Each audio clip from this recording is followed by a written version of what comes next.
Alright guys, so we've got our power worms in today. So what I'm doing is I'm making a starter farm for these things. Uh, it's real simple. All you need is a Tupperware. I'm just using an old butter container. Cut you some holes, some slots inside the lid so they can get air.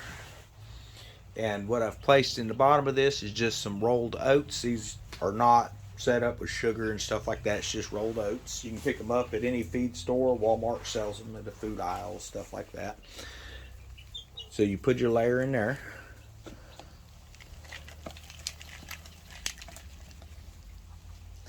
We'll pour some of these guys in there. I'm running out of daylight out here. It's kind of dark. I'll have to shake this Tupperware out.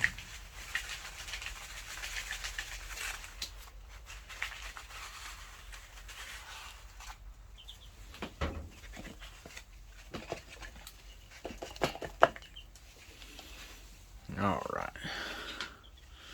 You can see the little small larvae there. These are still young. They'll grow fast.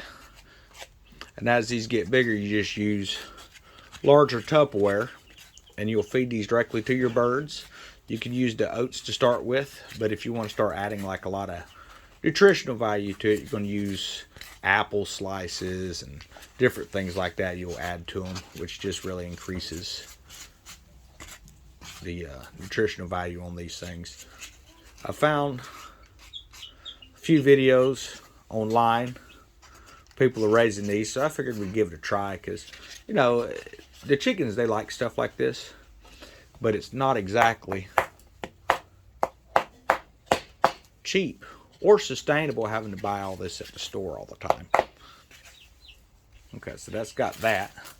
And that's not all of them. This is the sack it came in. There's a bunch of them in here.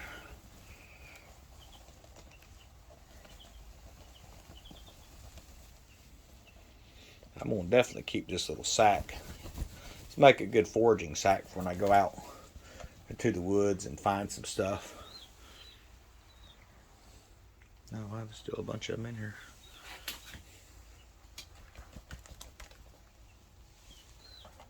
Okay. And basically that's what you've got, guys. Now, you can, if you want to, come back and just put a little bit on top of them there, which is what I'm going to do. Don't want to cover them too heavy. Just give them a little bit of cover. And there you are. You're started. You've got your own power worms. You don't have to add water. They're real good at drawing their own moisture from the feed. All you got to do is check on them periodically. Make sure they got plenty of food in there. They'll be pooping and stuff like that in there. Eventually, these will hatch into beetles, which will then lay more eggs. And this was, I think, supposed to be like around 1,000 power worms. And I'm hoping that these are going to increase pretty quick.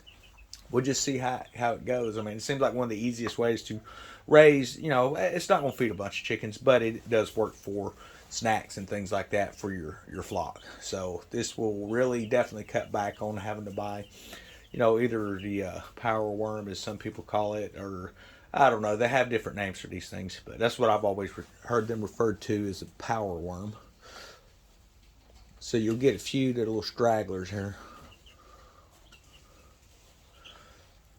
And just because they're immobile does not necessarily mean that it's dead.